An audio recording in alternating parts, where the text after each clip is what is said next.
You're listening to the Cleveland Browniacs, a show where two moderately intelligent guys attempt to make sense of the Cleveland Browns. The Cleveland Browniacs podcast is a part of the Fanatical Elves podcast network, a part of the Fans First Sports Network. Here are your hosts, Elliot Kennel and Joel Cade. Take it, Joel. Hey, welcome back to the Cleveland Browniacs. I almost said "What the elf was that?" because I was talking and doing some "What the elf was that?" earlier. If you That's a great show, by the way. You haven't heard "What the elf was that?" You should listen to my rants. Today, I ranted about the Ravens. I'm hoping to continue that rant today. So, Elliot, how you been, man? I've been doing great. I have plenty of time for football, and also doing lots of exciting stuff. I'm doing some nuclear reactor design. Interesting combination, but yeah, I'm not having fun. Hey, doing some nuclear reactor design. Maybe you can solve that crap going on in Piqua. What's going on in Piqua? Well, apparently the old nuclear reactor, Piqua was one of the first cities in the United States to have a nuclear reactor as its city's power plant. Okay. And so they've been dismantling this thing. And now the EPA has shut them down from dismantling it. Plus, to also find out that the city has a site where they burn batteries, where people will come out and test cell phone batteries and things like that and make them burn up. And the EPA shut that down too. So maybe you can come. Hey, maybe I had to apply for a consulting job or something. I think that would be something worth doing. Need somebody to detoxify my hometown. Yeah, no, I'm radiation certified. I mean, this thing made national news. I'm surprised you didn't hear about it, Elliot. Yeah, well, I was watching the elections and stuff, but okay, I will look into it. Pick was radioactive. It's like the freaking Simpsons over there. I'm all about radiation safety and decommissioning, nuclear messes. I've got experience in that. Okay. Speaking of nuclear messes, I think the Cardinals are a nuclear mess. I mean, the Browns took that team apart. Well, they did. Well, any thoughts on the game? Well, yeah, I do have some thoughts. We had the post game, and I thought that it was a really wonderful game from the Browns standpoint. I did continue to feel that it may be a struggle for an offensive coach to learn how to coach a defensive team. That's my overarching concern as we enter the second half of the season. I think you have to be willing to let the defense stop the other team's offense rather than trying to outscore them at the end of the game and risk interceptions and stuff like that. Yeah, I think Stefanski's actually done a pretty good job of this. My son and I will sit there and talk about this, and I keep telling him it worked out. So I think they're doing pretty good when he's down, kicking him when he's succeeding brilliantly. I think he's doing okay with this. The thing I have an issue with is why they keep giving the ball to Jerome Ford. That guy is like the one-man offensive drive killer. Like, if you want to lose 3 yards, give him the football. Period. Hand it off to him. You're going to lose 3 yards. Give it to him on first down. You're probably going to lose 5 yards because he thinks he has some extra time to try to run around a tackle. He plays football like he's like in the 6th grade or some crap. Like, I'm going to run this to the edge, turn the corner, and run it for a touchdown. Yeah, he likes to investigate what's going on and then make a decision whether he's going to continue the play or reverse his field. And that they need to really cure him of. I hope that he's coachable. He is not good. He is not good. I've labeled him Isaiah Crowell 2.0. He's better than the original Isaiah Crowell because he can catch the ball and run fast. Isaiah Crowell could only run moderately fast if there was a designed hole. But Jerome Ford can run very fast only if there's a designed hole. I will point out that the Crow did, I believe, gain over 900 yards one year, and I'll be happy to take that with all of its flaws. Okay, even him falling over every other play? Yeah. He fell over a lot. I counted one game he fell over 6 times. He was just running and he fell over in the backfield. Like my Well, kids and I, we'd my rather kids, have running backs that don't fall down, but yeah, no, I understand the problem. my And kids and I used to quote that movie Austin Powers. Oh, I fell over. Oh, I fell over again. You know, if you haven't seen Austin Powers, you Yes, won't get well, it. yeah, I love Austin Powers. I do not want Austin Powers to be the next running back for the Cleveland Browns. I do think that Ford has some faults that perhaps he can be teachable. We'll find out. Let's But hope either he's teachable or this is why he didn't play at Alabama and had to go to Cincinnati. One of the two. well, yeah, he was our second string running back, and perhaps there was a reason for that. Well, Nick Chubb was the main reason, but I didn't like the plan that we were only going to have two running backs at the beginning of the year. I felt that we needed four, like everybody else in the league. Still continue to feel that way. I think even after Nick Chubb's injury, we're up to three now, and we need to continue to see if we can manufacture another running back somehow. You know what I'd like to see happen is maybe Kareem Hunt pull aside Jerome Ford and say to him, look, even if you run into the hole and get 2 yards, that's better than losing 3 trying to get outside. Because those two are two completely different running backs. Kareem Hunt on his like third or fourth contract, I haven't counted, okay, has the ability to say, okay, I'm not getting anything this play, so I'm just going to run as fast as I can and as hard as I can forward and That's see if I right. can get something. You never see Kareem Hunt be indecisive. That is not in his character. Jerome Ford is like, okay, I'm not getting anything. Maybe I can run outside. And in the process, you lose 4 yards. As where Kareem Hunt's gotten you 3 or 4 yards, which is why Kareem Hunt is on his 4th contract and Jerome Ford may not survive the season.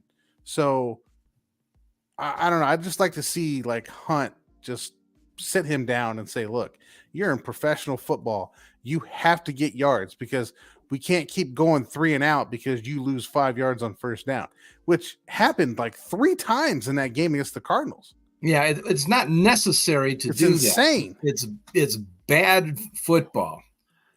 It just really is. It's not a good thing.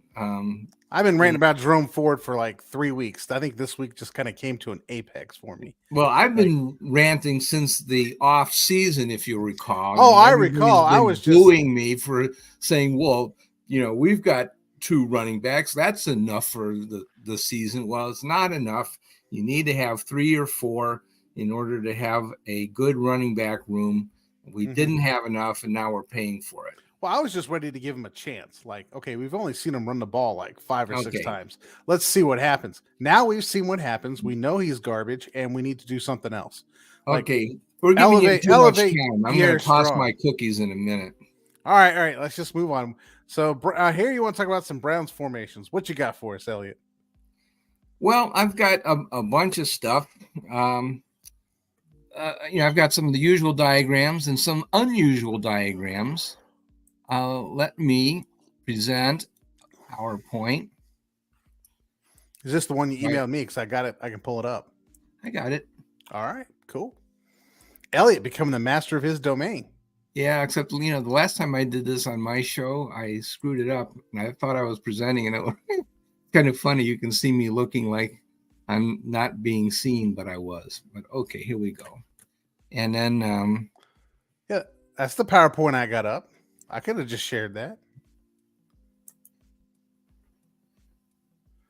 So while Elliot's getting his PowerPoint up, I do want to say that I read this. Okay, like seeing it right? All right, I think you got it up now. We're ready to go. Okay. Let's go. This is the Ravens offense showing up with the Browns defense opposite it. And for those who have only audio, once again, they're color-coded the same way or similar way that Pro Football Focus does, where blue means that they're very, very good, kind of at the all-pro level or close to it. Green means that they're above average. Yellow means average. And then orange means below average. And red means that they're, just barely hanging on to a starting job. Okay, what do we show here? We've got Cleveland Browns have a very good front 4. Everybody's doing a really great job. Baltimore has a pretty good offensive line. They really do, especially on the right side. Yeah, especially if they want to run to the right, and that Ronnie Stanley and John Simpson over there on the left in orange probably isn't helping them. Yeah. Ronnie Stanley was a Pro Bowl tackle, but he's never been the same since he injured his ankle, frankly. That hurts me as a Notre Dame alum. I'm just Yeah, saying. well, okay, but okay, all right. They also have great success with Zay Flowers, their number one draft pick. He's Yeah, been that guy has been pretty good. pretty good. Hmm. Last time we gave this in game one with the Ravens, we were saying that Mark Andrews was not quite the same as he was the previous years. That is no longer true. I think he was kind of banged up, but now he's back to being his all pro self. Well, it also Also, helps that they decided to abandon this Todd Monken passing offense and just go back to running the football and throwing the ball to the tight end mhm. and your slot receiver, which is why Rashad Bateman and OBJ are in orange and Zay Flowers is in green and Mark Andrews is in blue. That's true. Although I will say even this for Odell Beckham Jr. that he's done well recently. I didn't think it was worth. Well, I still don't think he's worth $13 million, but he hasn't been terrible. He's been passable as a wide receiver. Rashad Bateman, I believe, also was a number one draft pick. So they keep on investing in wide receiver talent with the intention, I think, in the front office to make Lamar Jackson a pocket passer. But at the coaching staff level, they think, nah, we want to have two tight ends and run the ball all the time. And they do. They have they often use a fullback as well as halfback Gus Edwards, who's about, I don't know, 50 years old, but still very, very good. Elliot, let me stop there and ask you a philosophical question. Yes. Okay. Do you think this is Harbaugh and I don't know what his name is, the bald dude? Do you think they're on different pages, or do you think? Yes. See, I don't see it that way.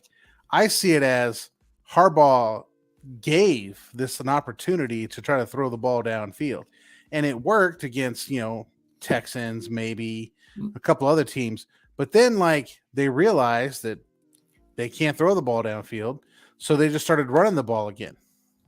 They just No, reverted back to what worked. I think to some extent it's like that, but every year for the past 3 years in a row, general manager Eric DaCosta in Oh, the that's off it, Eric season DaCosta. has invested in wide receivers and kind of disinvested in big offensive linemen, tight ends, and running backs. Has not emphasized that as much, and the intention looks pretty clear to me that he wants Lamar Jackson to transition into a pocket passer type. And then at the coaching staff level, John Harbaugh says, "Nah, come on, Lamar Okay, Jackson." so that's what I'm asking. Quarterback. Let's ask the question philosophers ask. Let's ask why. Why would Harbaugh decide after seemingly having to be on the same page to get this kind of personnel? Why would he come back after 3 games and say, "Let's just go back to what we always done"? Because that's what works. And Lamar Is it Jackson, he has because great confidence in Lamar Jackson and his ability to pass on the run and to generate offense by forcing the defenses to play in an 8-man front. And Lamar Jackson can kill when they do that.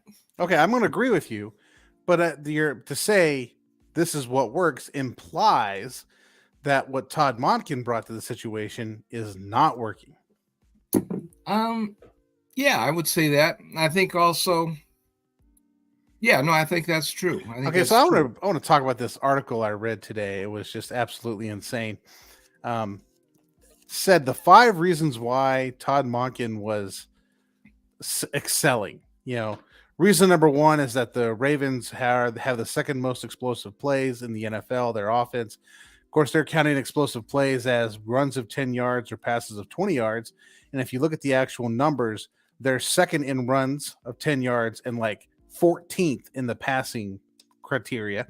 And the reason they're so high is because the teams that have played 8 games as opposed to 7 games all have more, more plays to have explosive plays. So basically, they're the upper third of the teams who have played 8 games. Now, 13th on that list was the first team who to have played 7 games in this season. Do you want to guess what that team was? Baltimore? No, the Baltimore's played 8 games. The team who's only played 7 games and has the most explosive plays of teams who've played 7 games is your Cleveland Browns. Oh my So, gosh. to say that like the offense is doing great because you can numerically count is ridiculous. He also attributed great things to him, like Todd Monken figured out how to spread out wide receivers and run the football. Todd Monken figured out how to like use the tight end / fullback. What's his name? Patrick Ricard. Ricard is the guy. Yeah. Ricard as a tight end, a fullback, a halfback, a wing. Like nobody in the NFL has ever done this before. And this whole article explains how Todd Monken is such a genius for doing all this stuff when all they're describing is the offense they ran last year. And they've had Ricard for like, I don't know, 6 years probably. And they've always used him that way. It's not like Todd Monken created this crap. Like I'm still going to sit here and tell you that they abandoned the air raid a long time ago, and they're just running the same stuff they've always ran. No, I agree with that, and I would say that that's Harbaugh's doing, is saying, you know what, wide open, wide receiver based offense is nice, but I think our meat and potatoes is still run first, even though Gus Edwards is our second string halfback. Mm-hmm. Well, I mean, J.K. Dobbins is injured and didn't play. I don't think he played it down this season because of a knee injury. Right, but you can do that when you have a quarterback that can run like Lamar Jackson. Yeah, well, that's exactly right. If Deshaun Watson could run like that, the Browns could run that offense. Well, it is a very similar philosophy. It is. And in fact, I was going to talk about that on the next slide. Shall I move there? Go ahead. Go to the next slide since we're or do we want to take a break for commercial? Oh, let's do our commercial break. Then we'll come back to Elliot's exciting slide. Oh, this is so exciting. On the other side, we'll be talking about the next interesting topic. Break on through to the other side. Yeah, all right. Give us a few here. Hang on.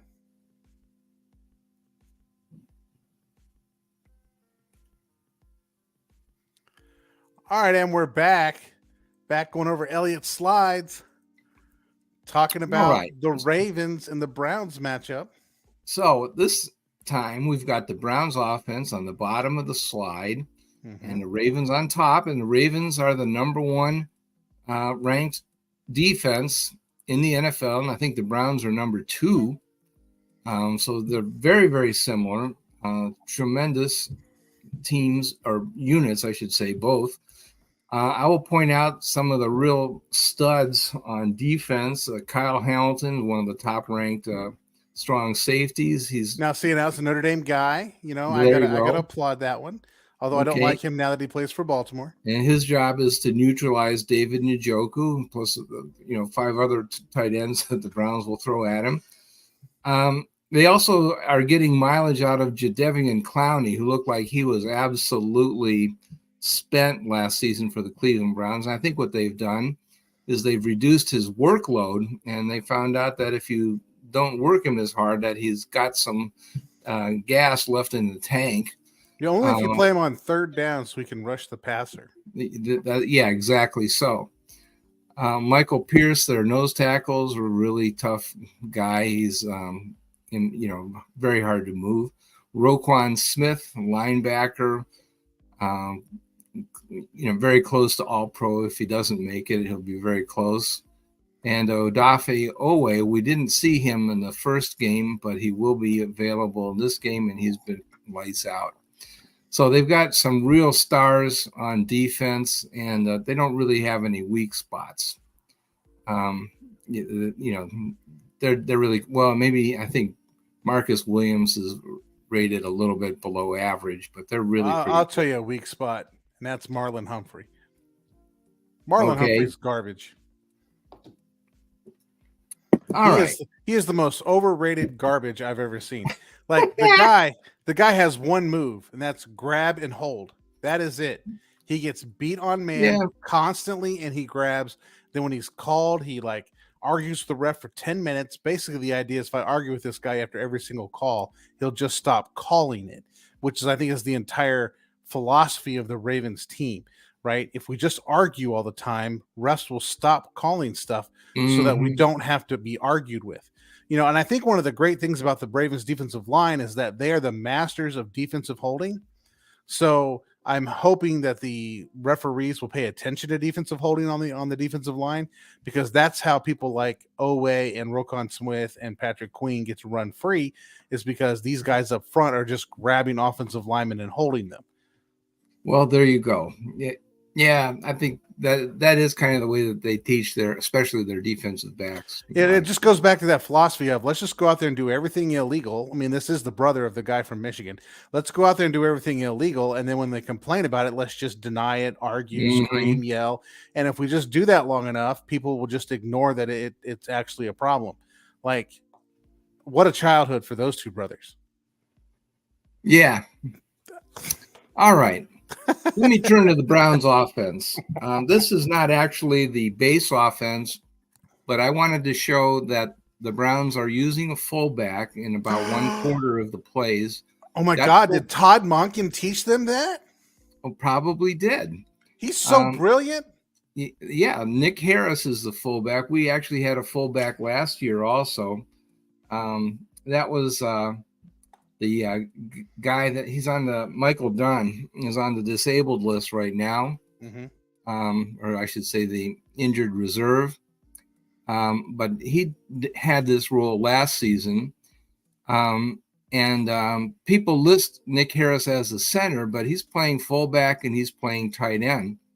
And he's blocking for Jerome Ford. Oftentimes, Nick Harris will follow either Joel Bitonio or Wyatt Teller, open up a hole in the defensive line and let Jerome Ford either go through that hole or else dance around and consider reversing his field and doing some other kind of thing. But anyway, Usually that includes I'm going to run around my perfectly tremendous yeah, block. that's right. So that the guy that's actually being blocked can either A, get a holding penalty, or B, tackle me for a 3-yard loss.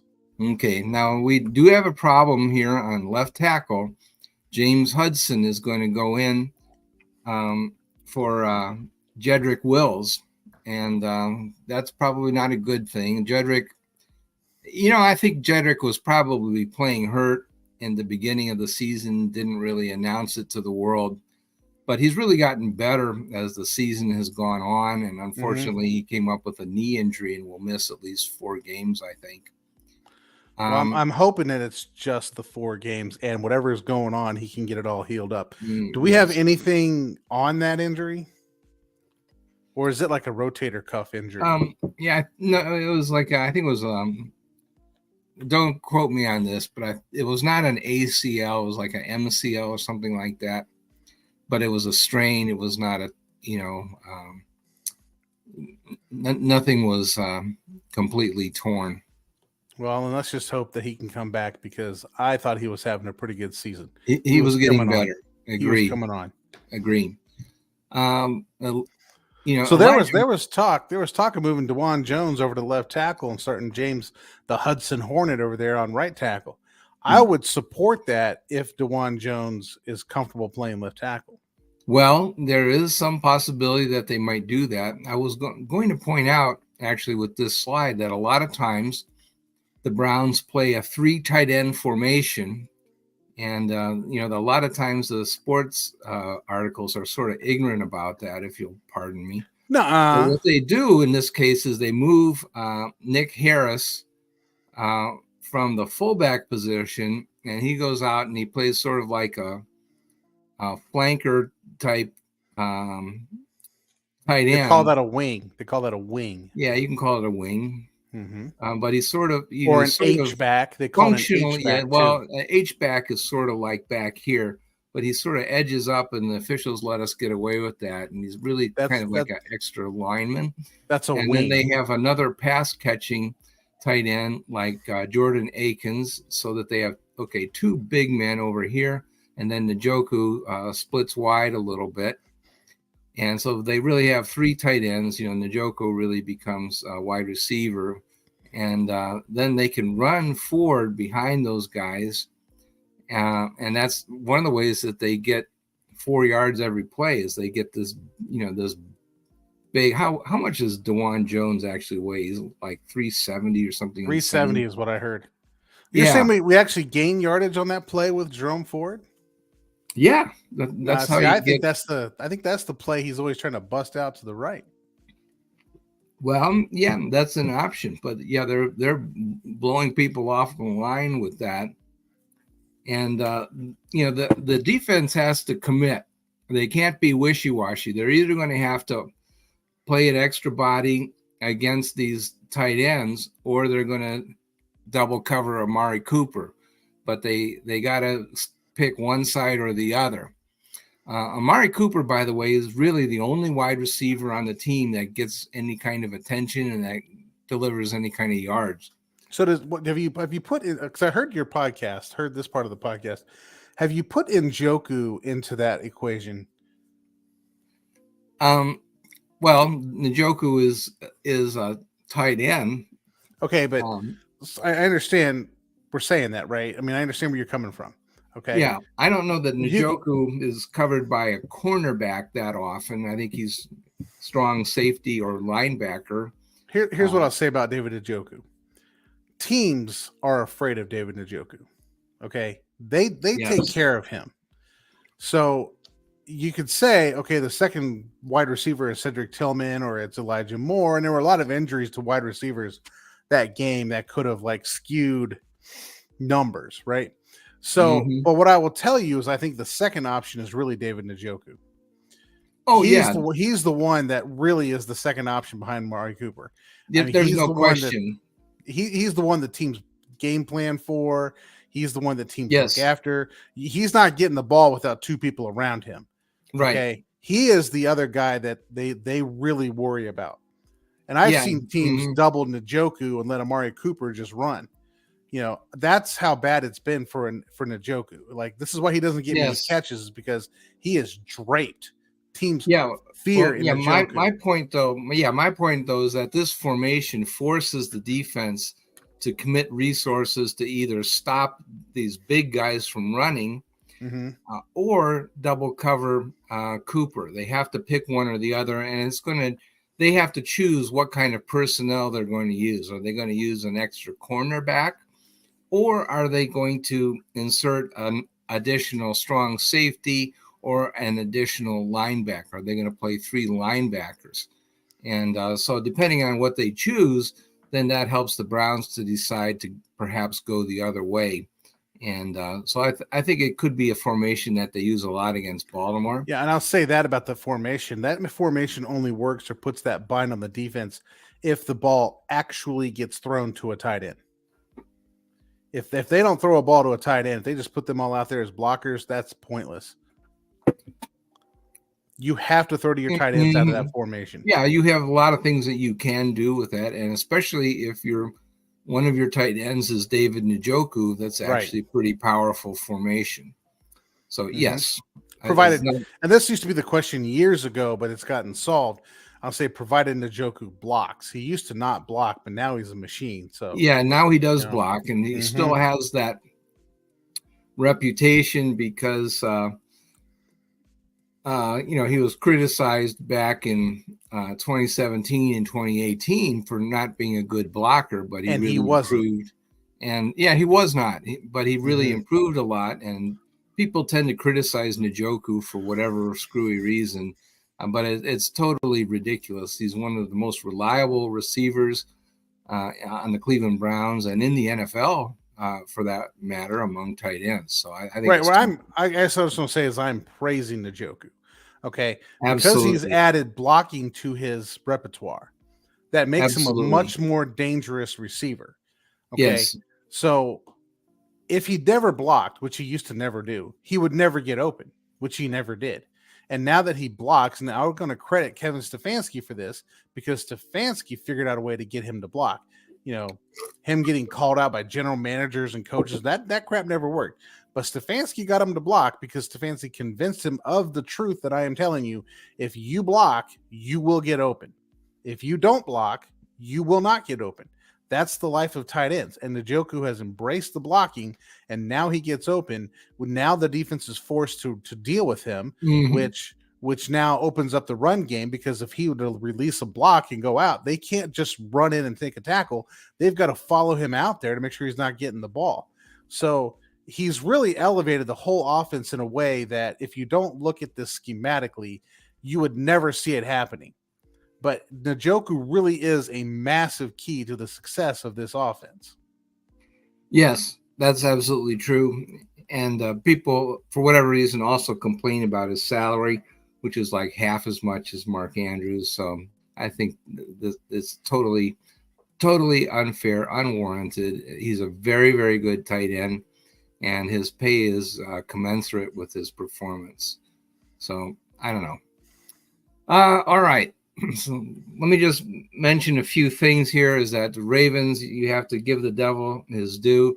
They are better at scouting than we are. They draft better than we are.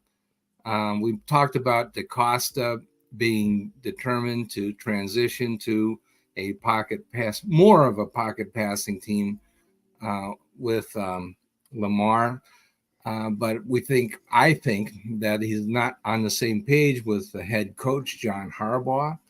And they keep on going back to the run first approach after, they try a couple games with pocket I still passing. think you got to ask why. Why is Harbaugh refusing to go to a pocket passing offense? And once you start asking that question a few times, I think you'll figure out why. All right. Now, Joel, I think you'll disagree with me on the third point. I felt that Todd Monken did a really good job in the first encounter. I think that he had plays that would diffuse the Cleveland pass rush. Namely, he let them come rushing in, and then he sent the running back to run around them. And he gained all kinds of yards on the ground because the Browns were too eager to run after Lamar Jackson, and they kind of forgot about the running backs. They really did pretty well. Yeah, my dog Archer's got a problem with that. No, yeah, okay. I will let agree. The dogs out. There he goes on cue. I want to talk to this point here. I'm not saying that Todd Monken's a terrible offensive coordinator, because he's not. What the Ravens did in the last game against the Browns was to use the Browns' defensive aggressiveness against them, which is what you're trying to basically say here. Yes. Right? So the defense would read their keys and run to the spots, and they would run what's called key busters. So they'll give you the whole indication the ball's going left, then they would run it right. Okay? Those are extremely dangerous plays. And those plays are only designed to be run once or twice a game just to keep a defense honest. Now, their offense the entire game was only those plays. Those were the only plays that were successful. When they lined up, ran a play, the keys indicated the ball was going in a certain spot, the Browns rallied to the ball and made the play. That's the run game I'm talking about right there. Now, the passing game is a little bit more interesting, because the Bengals played the Ravens, and I watched that game, and the Bengals tried this sack happy approach that you're talking about, where they run in, the Bengals attempted to play contain, where they wouldn't rush, they would just hold contain lanes and force Lamar Jackson to throw the football. The problem with the Bengals is their secondary pretty much all play for other teams this year that they played than they had last year. So early in the season, they weren't all on the same page. And I mean, if you're going to let Lamar Jackson stand back there and throw the ball, Mark Andrews is going to get open. Okay. Zay Flowers is going to get open because they're good players. You have to rush Lamar Jackson. So I think the Browns were on the right page in terms of you have to rush. The difference is you have to control rush. You can't go in out of control. And I think Myles Garrett made an interesting statement either this week or the week before, that he's not playing as illogically, or he's playing more logically football. And I will say that he made a play against the Cardinals that I looked at my son and I was like, you know what? That's the evolution of Myles Garrett right there. And he came in, the tackle showed pass, he got around him pretty quick. And instead of just bum rushing the quarterback, Myles Garrett, something went off in his head and said, that was too easy, stepped back, let Tune throw the ball, and he just batted it out of the air. Like, that's the evolution of Myles Garrett. It's not the I'm a freak athlete and I'm just going to like run over people, because he can do that. Now he's starting to use his brain. Now he's starting to understand what football is about, what teams are attempting to do to him, and what he needs to do to counter them. And I've been waiting for Myles Garrett to get to that point, because Greg Williams couldn't get to him. Joe Woods couldn't get through to him. And Myles Garrett really came off looking like a me player for a long time. But this year, he looks like a completely different player in a lot of ways. He's saying the right things. He's doing the right things. He's developing the techniques. He's got that aha moment like, oh, wait a minute, they're just baiting me. I'm going to sit back here and just knock this out of the air. That's the way you have to play against Lamar Jackson. You have to rush him because you can't let him get comfortable. Okay. But you have to group rush him in a way that where if somebody's going wide, the other defensive tackle is there to pick up the garbage. Kind of like how the Pittsburgh Steelers run. They'll run a blitz opposite TJ Watt. Okay. The whole point of the blitz is to force the quarterback to roll towards TJ Watt so he can get a cheap sack. He's the garbage collector, right? That's what the scheme is. The scheme is there to flush everything to TJ Watt so he can pick up the cheap sacks. That's how they operate. Okay. The Browns need to operate in a way in which that when you pressure Lamar Jackson, he's not getting out. You can't just sit there. You have to be disciplined in your rush. And it looks like the Browns can do that now, as opposed to last year they didn't. And in the first game, I think they're still trying to figure that out. Yes. Discipline, integrity in their pass rush. And the way you can tell that's working, I'm going on this little rant. The way you can tell that working is the fact that Shelby Harris had 3 sacks last game? I don't remember the number, but he was he was 94. Number 94. Shelby Harris. Out. I mean, the reason he has 3 sacks is because Myles Garrett is coming off the edge, or Zadarius Smith is coming off the edge, forcing that quarterback up, which is what they're trying to do to the quarterback, and then the tackles are making the tackle. So you can tell when you have good defensive end play, your defensive tackles will get sacks. Get sacks. And that's what you're going to need in this game. You need somebody to pressure him from the outside. And then when he steps up, he can't escape out. You have to have defensive tackles that will tackle him when he steps up. The Bengals couldn't do it. They couldn't do it the last game. They need it to happen this game. Yeah. Okay. Excellent analysis. Are we ready to talk about receivers and stuff? Oh, why not? All right. Well, I was going to say that the Ravens have been adding first-round picks, high draft picks to the receiver core for the past 3 years in a row. This year they got Nelson Aguilar, who's had a pretty good season, although not used on every down. Odell Beckham Jr. has been okay. He too is not used on every down.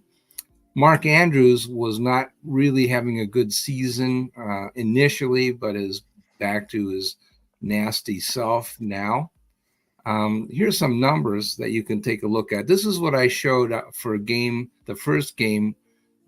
Zay Flowers was playing out of his mind. People weren't paying attention to him.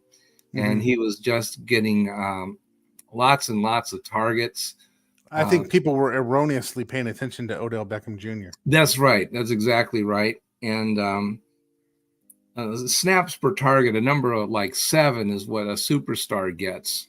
7 snaps per target. It's a low number, and they were going to him all the time. And Mark Andrews was getting a lot of targets also. In other words, he was getting nine targets, 9 snaps per that's target. a lot, but he wasn't getting that much yards. Right. 1 is a pretty good number for a receiver. Well, I'll say that because the air raid offense as a whole is a wide receiver style offense, not a tight end offense. So your tight ends are blockers and dump offs. Yeah, that's what they function as in an air raid offense. But go ahead. And Aguilar was doing pretty good. Rashad Bateman, not so good, not getting that much attention from Lamar, not gaining that many yards. And Odell is down on the bottom. He was getting, this doesn't show up very well, but it was 14 snaps per target and only 0.67 yards from scrimmage per snap. That's a low number. And so I was saying, well, all right, Odell hasn't made that great of an impression on Lamar Jackson so far. He's not being targeted very frequently, and he's not making that many yards. So he's not performing well when he does get the chance. Let's look at what's going on now. This season, this week, as of this week, Zay Flowers is still doing pretty good. He's not quite as frequently as he was at the beginning of the season. And now he's getting 8.25 snaps per target. Yeah, and then he's getting close to 1 yard total yards from scrimmage per snap. That's still a very good number. Mark Andrews, however, is totally insane for a tight end. 7.65 snaps per target. That's a very low number for a wide receiver, never mind a tight end. Yeah, I think this is where they changed their offensive philosophy. Yes, absolutely. Watch out for Mark Andrews. That guy is the real focal point of the passing offense. It's not the wide receivers. It is the tight end, Mark Andrews. That guy is a true SOB. Aguilar, not targeted very often, not making that many yards, although he is still, a long-distance threat, home run guy. Rashad Bateman, kind of in the same situation. And Odell Beckham Jr. He's targeted rather frequently. He's got a lot of targets now after a slow start. He's getting targeted a lot. And he's, getting kind of a respectable total yards from scrimmage per snap. So that kind of surprises me. He's gotten better, in other words, since the first time. I think once you start paying attention to the real people in the offense, Mark Andrews, Zay Flowers, because they're closer. Though, yes. If you think of the traditional Ravens offense, who they throwing the ball to and where? They're throwing it to tight ends over the middle. Where do Zay Flowers and Mark Andrews get the ball? Pretty much over the middle, except Zay Flowers will get it behind the line of scrimmage and wide receiver screens. That's the offense. True. That's the offense. So when you start defending that, someone like Odell, who has been good for a reason, okay, he can beat somebody of lesser grade corners, right? Yes. He's not the focal point. Right. He can beat a lesser grade corner, okay, and he can make himself some yards, but it's basically because he's the third option. Yes. Yeah, absolutely. Yeah, that's absolutely true. I wouldn't have spent $13 million on him, but he's serviceable, and you could argue that being a veteran, he's a good influence on the wide receiver room. I'm sure that he is a good teammate and all that kind of stuff. And that's like paying Donovan Peoples-Jones $13 million. That's what we're talking about. Something like that. That's not a bad analogy, actually. Oh, happy birthday, Odell. It's his birthday. November 5th was his birthday. Guess who came to his birthday party? Do you want to guess, Joel? I don't really care, but it looks like your screen says it's Kim Kardashian. Kim Kardashian came to his birthday party. Yeah, probably an attempt to stay relevant with another guy who's working very hard in an attempt to stay relevant. Yeah, I think Kim Kardashian is also like the third option, in Hollywood. But there's a legend out there that Kim Kardashian is bad luck. She always goes out with guys who are in the sports community. And the legend is that whenever she goes to the game, that her boyfriend's team always loses. So let's hope for that. Yeah, I'll tell you what, I don't really watch the Kardashians, or I don't even know who they really are. I've heard stories and whatever. But this picture of this girl looks like she's had like 15 plastic surgeries. Those lips don't look natural. Those eyes look all messed up. There's had to be at least one nose job, and there are other jobs that I'm not mentioning on the air, but it's clear that that's what's going on there too. So, I mean, is this a real person? Or if you dipped her in like lava, all the plastic surgery is going to fall off? Well, I don't want to criticize her appearance, but I do think that plastic surgery is normal for Hollywood people. And Okay, I'll just leave it at that then. I'm not criticizing.